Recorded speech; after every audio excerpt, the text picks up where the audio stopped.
आंबेडकर की जय।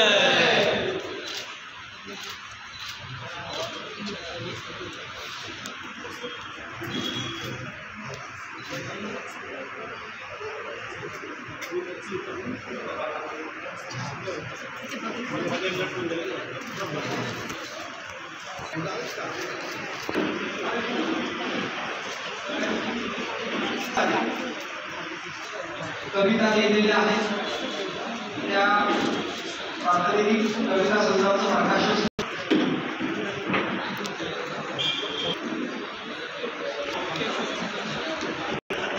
मान्यवरांना विनंती करतो की त्यांनी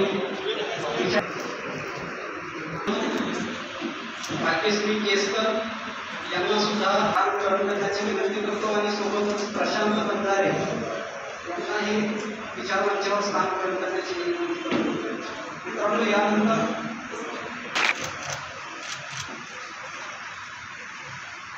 ताराचंद्र खांडेकर सर यांच्या स्वागतासाठी मी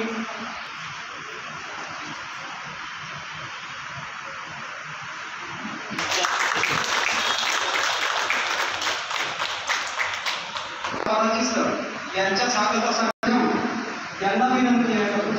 प्राध्यापक सुशील पेशराम यांना विनंती आहे। सुशील पेशराम सर या ठिकाणी पुढे सरांचं स्वागत करावं। वाढदिवस आहे असे आदरणीय डॉक्टर यशवंत गुरुवर सर यांच्या स्वागतासाठी मी सरिता साखरडे यांना विनंती करतो।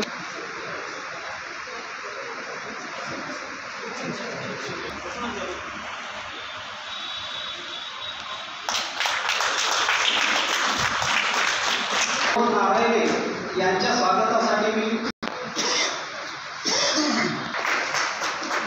प्रमोद नारायणे यांना विनंती करतो की त्यांनी या परिवर्तन नायकांना मी या कार्यक्रमाच्या निमित्ताने सर्वप्रथम अभिवादन करतो। यशवंत मनोहर प्रतिष्ठानच्या वतीने काव्यसूर्य डॉक्टर यशवंत मनोहर पुरस्कार वितरण आणि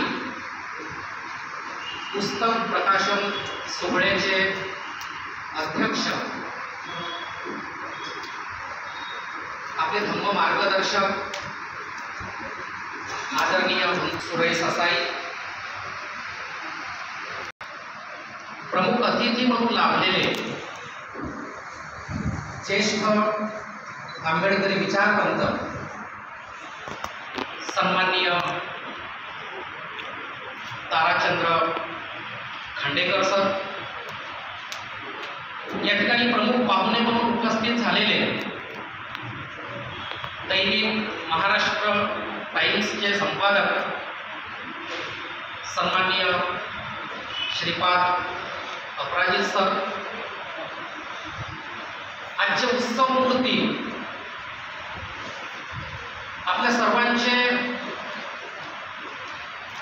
वाङ्मयिक मार्गदर्शक आदरणीय डॉक्टर यशवंत मनोहर सर, मंचावर उपस्थित आजचे पुरस्कार प्राप्त कवी डॉक्टर अशोक नामदेव पडवेकर, प्रशांत बंजारे आणि भाग्यश्री केसकर, याचबरोबर या सभापती डॉक्टर यशवंत मनोहर यांना चाहणारे, खऱ्या अर्थाने त्यांच्या साहित्यावर प्रेम करणारे असे सर्व साहित्यिक, साहित्यप्रेमी आणि कार्यकर्ते मंडळींनो, आपल्या सर्वांना मी सर्वप्रथम सप्रेम जय हिंद करतो। धर्माच्या निमित्ताने आदरणीय डॉक्टर यशवंत मनोहर सरांना मी सुरुवातीलाच आपल्या सर्वांच्या वतीने त्यांना या 81व्या वाढदिवसाच्या निमित्ताने आणि 82व्या वर्षाच्या पदार्पणाच्या निमित्ताने आपल्या सर्वांच्या वतीने, माझ्या वतीने आणि यशवंत मनोहर प्रतिष्ठानच्या वतीने हार्दिक हार्दिक सदिच्छा देतो. बंधू आणि भगिनींनो, आजचा हा सोहळा एक आगळा वेगळा अशा स्वरूपाचा आहे. हा सोहळा वैशिष्ट्यपूर्ण अशा स्वरूपाचा आपल्याला दिसतो आहे. वेगळा यासाठी आहे की सरांच्या वाढदिवसाच्या निमित्ताने एक प्रकारचा वाङ्मय उत्सव आपण या ठिकाणी साजरा करतो आहोत. हा एक आनंदाचा उत्सव आपण या ठिकाणी साजरा करतो आहोत. पण हा साजरा करत असताना एक प्रकारची वाङ्मयी जाण ठेवून आपण या कार्यक्रमाला वेगळ्या प्रकारचं स्वरूप दिलेलं आहे.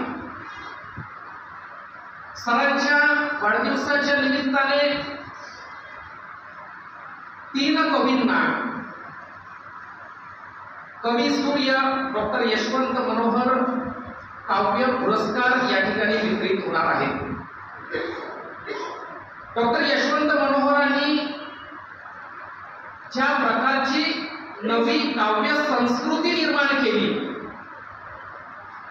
ज्या प्रकारचं नवी वाङ्मय संस्कृती निर्माण केली,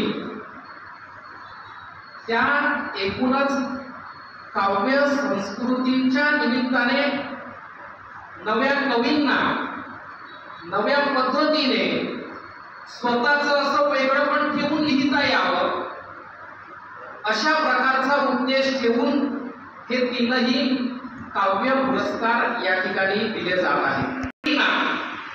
मी या कार्यक्रमाच्या निमित्ताने त्यांचं मी अभिनंदन करतो, त्यांना सदिच्छा देतो. पुन्हा त्यांनी लिहित व्हावं, नव्या पद्धतीनं लिहावं अशी मी त्यांच्याकडनं अपेक्षा व्यक्त करतो. हा आगळा वेगळा कार्यक्रम पुन्हा यासाठी आहे की डॉक्टर यशवंत मनोहरांच्या संदर्भात त्यांच्या एकूणच लौकिक आणि वाङ्मयी जीवनपटावर प्रकाश टाकणारे अनेक लेखन यापूर्वी झालेले आहेत, नाही अशातला भाग नाही.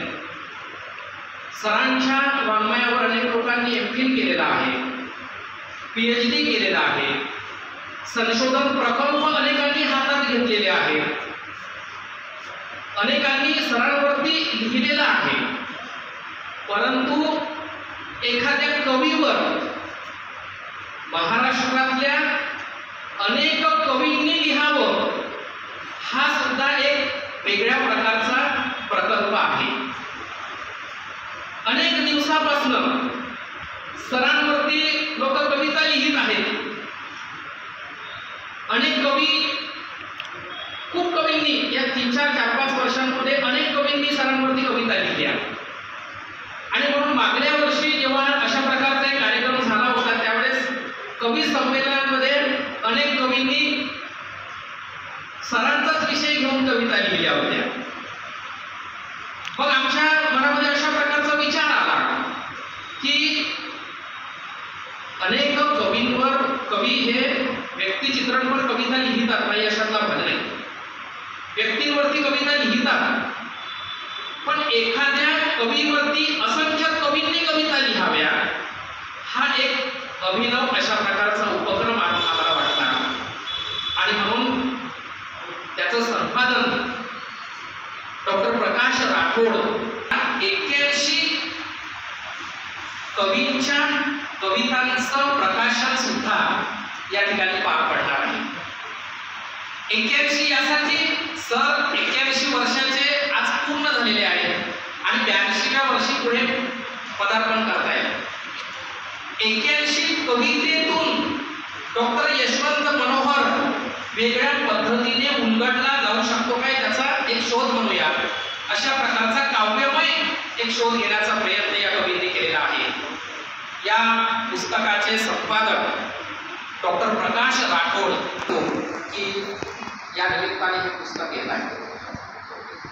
कवी हा प्रतिभावंत तर असतोच, पण तो प्रज्ञावंत असतो, तो चिकित्सक असतो, तो ज्ञानवंत असतो, तो तत्वज्ञ असतो, तो विचारवंत असतो, हे आपण ऐकत आलेलो आहोत. मनोहर हे या एकूणच सगळ्या संकल्पनेचे मूर्तिमंत अशा प्रकारचे उदाहरण आपल्या पुढे आहेत, हे आपल्याला या ठिकाणी आवर्जून सांगितलं पाहिजे. डॉक्टर यशवंत मनोहर सरांनी एकूणच जी वाङ्मय निर्मिती केली, मुख्यत्वे करून कवितेच्या बाबतीमध्ये आपण विचार करत असतो. 1977ला उत्थान कुंभ हा कविता संग्रह आला. त्यापूर्वी 8व्या वर्गात असतानापासून सर कविता लिहित होते.